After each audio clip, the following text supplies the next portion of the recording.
빅텐트 가능성에 대해서 이거에 대해서 약간 좀 이거는 정말 좀 지켜봐야 될 문제긴 하지만 이건 가능성이 크다 이런 취지로 말씀하신 것 같은데 그런데요 요거는 약간 좀 뭐 자꾸 좀 미시적인 얘기인데 사실은 이 신당 얘기할 때 관심사는 이낙연, 이준석 자 둘이 손을 잡을 것인가 연대 수준인가 아니면 당을 같이 할 것인가 뭐 이런 게 관심사긴 해요. 아직 시간이 많이 남아 있어서 어떤 그림일지는 모르겠으나 짐작하기는 어려우나 근데 이 최근에 이준석 전 대표가 이낙연 전 대표와 관련해서 얘기를 하는데 약간 이낙연 전 대표는 상대적으로 조금 뭔가 이준석 전 대표가 손을 잡겠다는 거에 적극적인 발언들을 요새 많이 내놨어요. 근데 반면에 이준석 전 대표는 살짝 신중하게 얘기하면서 이런 얘기를 꺼내놓더군요. 이낙연 전 대표에 대해서 엄중낙연 이미지가 너무 부담스럽다. 이거 버려야지만 자기가 뭐 할 거 아니냐고 얘기인데 이거 어떻게 보면 작은 얘기는 하지만 어떤 정치인의 스타일 얘기를 지적을 했거든요. 그러니까 여러 가지 면에서 이준석은 그렇게 얘기할 수 있어요. 우선 본인이 나가 쫓겨나는 과정에도 전직 당대표가 쫓겨났다 이 얘기는 똑같지만 예. 자기는 현직 당대표에서 사실상 전당대로 된 대표인데 쫓겨났고 뭐 이낙연 대표는 그건 아니죠. 예. 물론 뭐 대선 경선을 했던 분이고 그런 분이긴 하지만 어쨌든 이재명 대표는 전당대에서 뽑힌 분인데 이렇게 나가는 게 하나 있고 또 하나는 이제 굉장히 빠르게 움직이는 팀입니다. 이준석 팀은. 그렇습니다. 그 속도가 몽골 기병보다 더 빨리 가는데 그 이낙연 대표는 옛날 정치인이고 뭐 그런 면에서 좀 느리고 뭐 돌다리 뭐 한 10번 두드리는 스타일이다 뭐 이런 통칭 뭐 이렇게들 얘기하는 그러기도 스타일인데 하고 일단 이낙연 대표는 총선 불출마하겠다고 얘기를 한 거고 또 그리고 이준석 대표는 3번 떨어진 상태 이번에 물러날 수 없는 거고 그 다음에 또 하나 중요한 차이가 있어요. 물론 이준석 전 대표도 뭐 대구 얘기를 여러 번 했고 그 다음에 지금 그 이낙연 대표도 호남과 김대중 정신 얘기를 하고 있는데 이거는 저는 제가 보기에 지금은요 이번에 하는 신당은 절대 지역적 기반이나 뭐 또 어떻게 보면 또 이념적 기반으로 하면 안 됩니다. 세대 기반이기 때문에 지금 균열이 세대이기 때문에 1차 동력이 20, 30대가 1차 동력으로 붙을 거예요. 2016년에 국민의당은요 원래 2012년에 안철수를 불러낸 그룹이 3그룹이 있거든요. 첫째는 2030은 기성정당이 다 싫어서 불러냈습니다. 중도 보수는 이명박 대통령 다음에 가장 유력한 대통령 후보가 박근혜라는데 박근혜가 싫어서 좀 다른 사람이 했으면 좋겠다 해서 안철수를 불러냈어요. 호남은 그 유력한 대선 주자인 박근혜의 유일한 대항마가 문재인이라는데 우리는 문재인 싫습니다. 이래서 불러낸 거 아닙니까? 그런데 다 다른 이유로 불러냈는데 2016년 그 국민의당 때를 보면 1차 동력은 호남에서 붙었어요. 그렇습니다. 호남의 의원들 뭐 박지원, 정동영, 천정배도 호남의 의원들이 대거 출마를 했고 실제로도 그 28개 중에 23개를 국민의당이 가져가지 않았습니까? 1차 동력은 호남에서 붙었고 두 번째 동력은 그때 새누리당이 유승민 공천을 배제하면서 그러면서 뭐 친박 간별사들이 막 그냥 요란하게 하고 이렇게 되니까 그것으로부터 이탈을 한 중도 보수가 두 번째 동력이 된 겁니다. 두 번째 동력이 돼서 지역구에서 상당히 붙었고 마지막에 며칠 남겨놓고 2030이 붙어서 비례대표 2등을 했거든요. 그때 국민의당이 2등 민주당을 앞서면서 13석을 가져갔는데 이번에는 제가 보기에 1차 동력이 2030에서 붙고 두 번째가 중도 보수가 붙고 마지막에 호남이 전국적으로 붙을 가능성이 좀 크기 때문에 전략적으로 보면 호남을 기반으로 1차 동력을 삼으려는 이낙연과 2030 세대를 1차 동력으로 삼으려는 이준석이 약간 엇박자죠. 그래서 이 문제는 이렇게 될 것 같습니다. 일단 민주당에서 나온 분이 이낙연 쪽만 있는 건 아니고 원칙과 상식도 있지 않습니까? 여기랑 우선 아마 이준석 대표 쪽이 먼저 대화를 하고 그 이낙연 대표 쪽이 합류하는 방식으로 뭐 그렇게 주도하는 방식이 아니라 그렇게 갈 가능성도 있다고 봅니다. 왜냐하면 이준석 대표 입장에서는 바른미래당의 실패를 경험했거든요. 바른정당으로 나갔다가 그러다가 뭐 호남에서 왔던 그 국민의당과 합당을 해서 바른미래당을 했고 거기서 뭐 얼마나 그 본인도 책임이 있죠. 이준석 대표도 책임이고 손학규 대표 시절에 뭐 하여튼 그 분열에 책임 있는 당사자고 그랬기 때문에 또 유승민 멘토 중에 한 분이 유승민 전 의원이 국민의당과 합당했다가 실패했던 교훈이 있어서 그런 걸 다 했기 때문에 이게 그 호남에서 온 민주당 분들하고 하는 거에 대한 약간 경계심이 있을 겁니다. 그렇기 때문에 그래서 이런 얘기도 하잖아요. 지금 뭐 천하람 손아람 변호사, 지금 변호사 당협위원장 하고 있죠. 당협위 이렇게 얘기를 했죠. 뭐 비례대표는 좀 따로 하고 선거 연대 같은 걸 할 수 있다.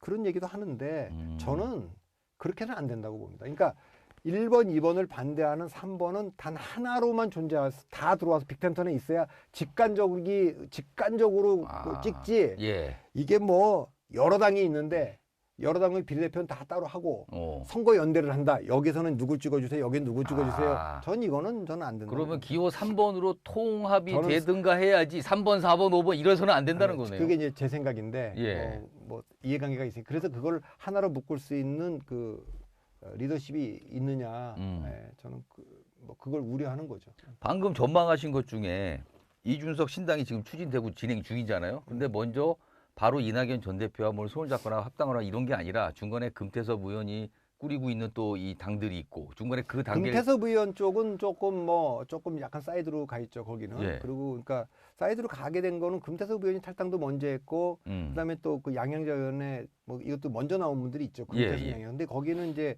유호정의 정의당 의원이 합류하면서 그 합류 때문에 또 조성주라고 하는 정의당에서 온 분도 합류해 있는데 특히 유호정 의원의 합류 때문에 이준석 대표가 어쨌든 그쪽에 있는 분들 중에 물론 금태섭 의원하고 하는 분들 중에도 이준석 대표에 대해서 비판적인 분들도 있고 그래서 일단 거기는 조금 김종인 위원장은 금태섭, 양양자, 이준석이 손잡으면 된다. 특히 금태섭, 이준석 하면 된다 이렇게 돼 있지만 제가 보기에는 그건 이제 김종인 위원장이나 금태섭 의원의 전 의원의 생각이겠지만 이준석 대표하고 그 원칙과 상식팀 세 분이 나갔죠. 예. 여기에 뭐 정태근, 박원석 이런 분들이 합류할 수 있는데 이런 분들이 먼저 얘기를 시작할 수는 있다고 저는 봅니다. 다만 어디가 시작되더라도 이준석 대표의 그 속도를 못 따라갈 겁니다. 속도와 방향. 왜냐하면 이준석 대표는 제가 보기에는 당대표도 지냈고 근데 리더십에 대한 비판이 많지 않습니까? 예. 뭐 포용력이라든가 뭐 등등 뭐 이런 조종 능력 이런 거는 좀 비판을 아직 젊기 때문에 받을 수 있는데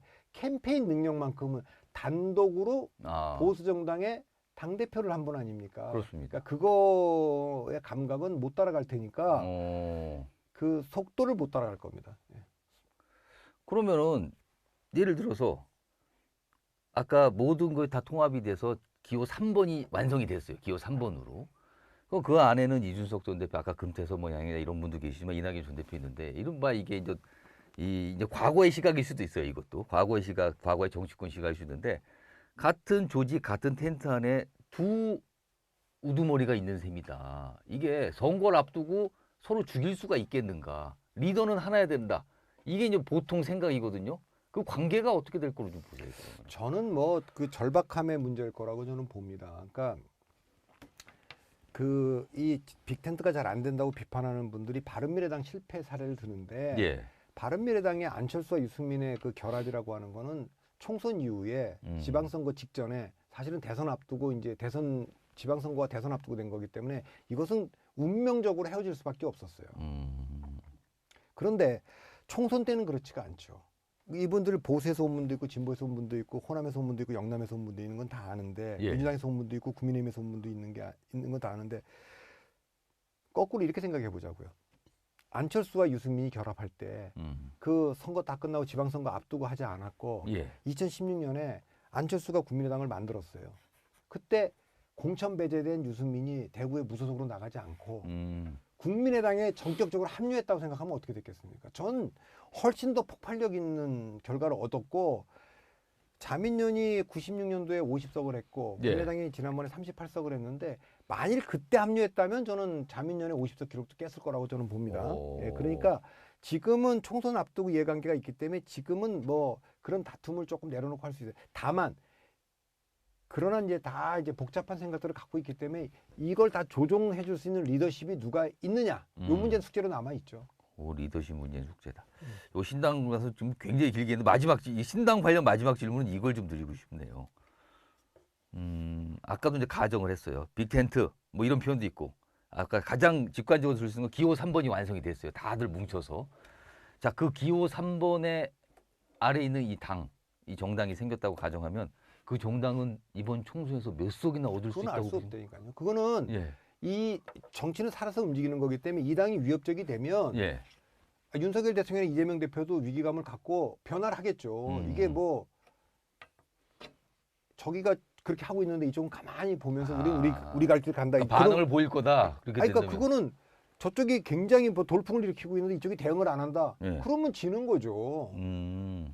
그러니까 뭐 예를 들면 뭐 2000년에 이해창 그 한나라당 총재도 뭐 김윤환 이기 때 공천 배제 박찬정 다 했지만 또 뭐 오세훈 원희룡 데리고 왔고 2016년도에도 안철수 바람이 부니까 이쪽도 어떻게 했습니까? 민주당도 또 뭐 양양자다 뭐 조홍천 이런 분들 또 영입해서 준 거 아닙니까? 그러니까 그런 식으로 또 반응을 보이겠죠. 그러니까 그 인물 혁신의 그거를 지금 이 순간에 예측할 수 없는데 지금 이 자리에서 뭐 몇 석씩 할 것 같으냐 그거는 뭐 그냥 그 점쟁이 점치는 거죠. 뭐.